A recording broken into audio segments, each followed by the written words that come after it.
कमरे से बाहर निकलकर देखते हैं, तभी उन्हें सामने जुगनू नजर आती है और वो उसे देखकर बोलते हैं, अरे नागरानी जुगनू, आप इतनी रात में यहाँ क्या कर रही हो? जुगनू नागराज को देखकर डर जाती है और जल्दबाजी में हड़बड़ा कर बोलती है, वो मुझे नींद नहीं आ रही थी, इसलिए बगीचे में थोड़ा चांद तारों को देख रही थी, लेकिन हमारा चांद यानी कि आप हमें खुद देखने यहाँ तक आ गए। हमने ये कभी सोचा तक नहीं था। क्या बात है, आप बहुत खुश नजर आ रही हैं, लेकिन हमें तो बहुत बेचैनी महसूस हो रही है। ना जाने क्यों, मैं सर्पिनी को देखना चाहता हूँ, मेरा मन मान नहीं रहा है। जब तक मैं उन्हें देख ना लूं, तब तक मुझे चैन नहीं मिलेगा। एक शाम नागराज अपने बगीचे से थोड़ा दूर घूमने के लिए निकलते हैं। तभी उनकी नजर एक सर्पनी नाम की नागिन पर पड़ती है, जो किसी बूढ़े नाग देवता की मदद कर रही थी। नागराज वहां जाकर एक पेड़ के पीछे से सर्पनी और नाग देवता को देख रहे थे।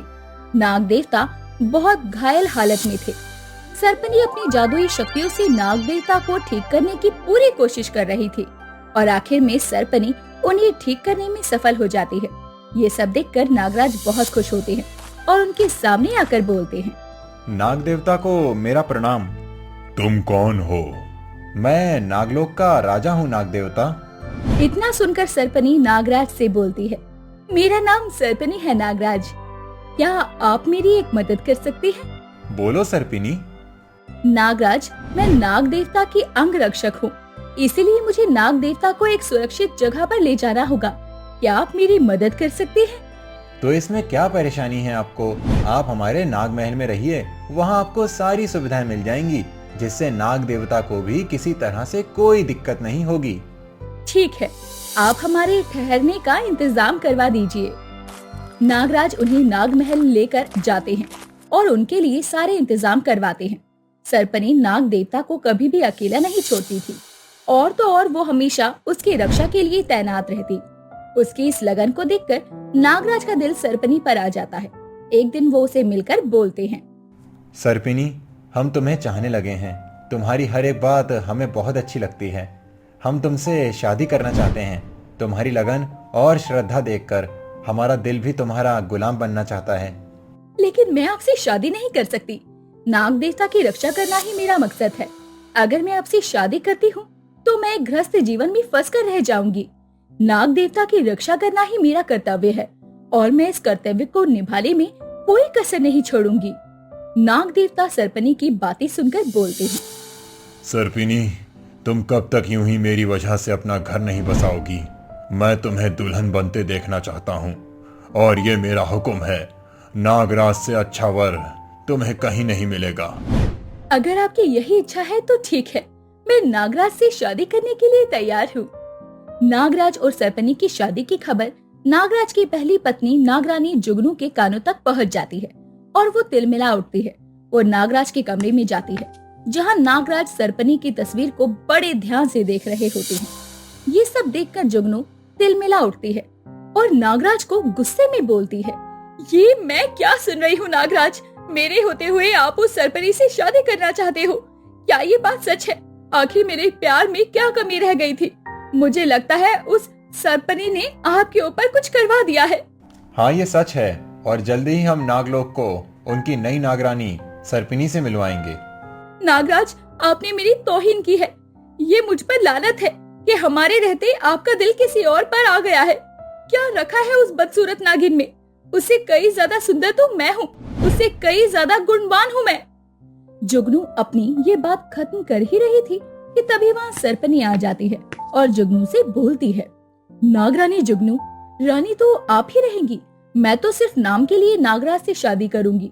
अगर मेरे आ जाने से आपकी जिंदगी में कलेश हो रहा है तो मैं हमेशा के लिए यहाँ से चली जाऊंगी, और अगर आप मुझे अपनी छोटी बहन की तरह माने तो मैं उसमें भी खुश हूँ।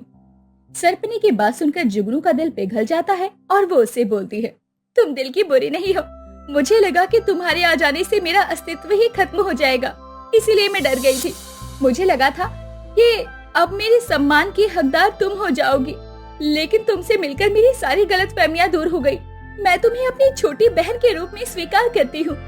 नागराज उन दोनों को देखकर खुश हो जाते हैं और कुछ दिनों के बाद वो सर्पनी से शादी कर लेते हैं। जैसे जैसे समय बीतता जाता है, नागराज जुगनू को नजरअंदाज करना शुरू कर देते हैं, लेकिन अभी हालात बिगड़े नहीं थे। ऐसे ही एक दिन नागराज सरपनी से बातें कर रहे थे और जुगनू नागराज से मिलने उनके कमरे में जा रही थी।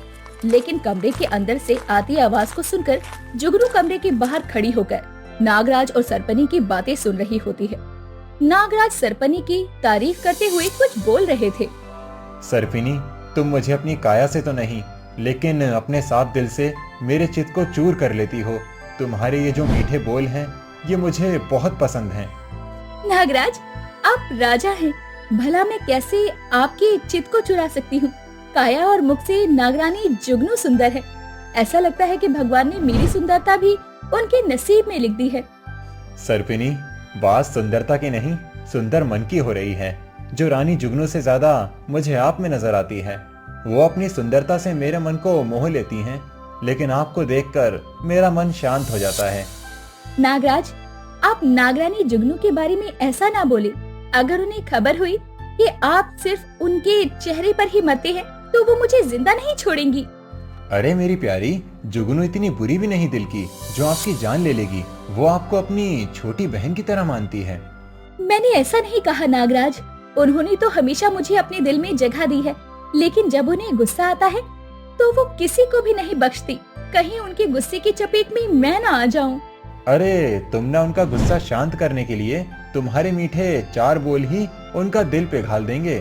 तुम्हारी मीठी बोली से तो पत्थर भी पिघल जाए। वो तो फिर भी स्त्री का कोमल हृदय है। नागराज और सरपनी इतना बोलकर हंसने लगते हैं, लेकिन इधर जुगनू को बहुत ही गुस्सा आ जाता है और वो वहाँ से अपने कमरे में जाकर रोने लगती है। वो अपने मन में सरपनी के खिलाफ बदला लेने की सोचती है। नागराज, आपने ऐसा क्यों किया? आखिर क्या कमी रह गई थी मेरे प्यार में?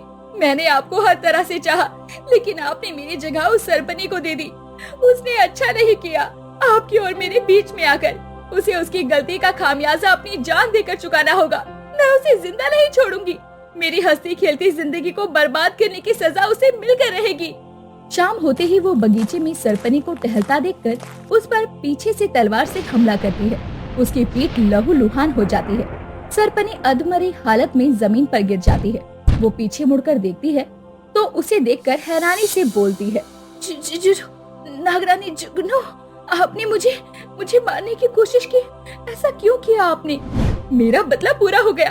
अब जाकर मेरे दिल को सुकून आएगा। कौन सा बदला? मैं अपना अस्तित्व खोते हुए नहीं देख सकती थी। तुम्हारी वजह से नागराज के दिल में मेरा दर्जा तुमसे कम होने लगा था, और ऐसा मैं कभी होने नहीं दूंगी। हरगिज नहीं। मैं तुम्हें इस दुनिया से खत्म कर दूंगी। मेरे और नागराज के बीच में कोई नहीं आ सकता, कोई भी नहीं।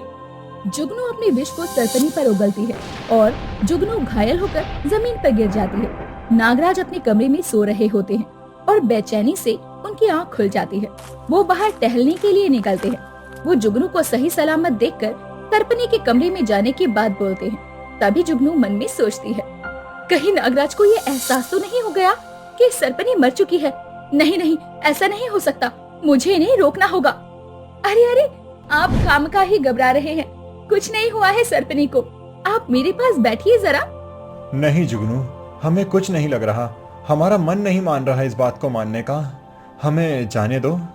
जुगनू के लाख रोकने पर भी नागराज नहीं मानते और सरपनी के कमरे की तरफ चले जाते हैं। और वहां पहुंचने पर उन्हें सरपनी घायल जमीन पर नजर आती है। नागराज उसे अपनी बाहों में लेकर रोते हुए पूछते हैं, तुम्हारा ये हाल किसने किया सरपिनी? हम उसे तबाह कर देंगे। तुम मुझे छोड़कर कहीं नहीं जा सकती। मैं तुम्हें इस तरह अपनी जान गंवाने नहीं दूंगा।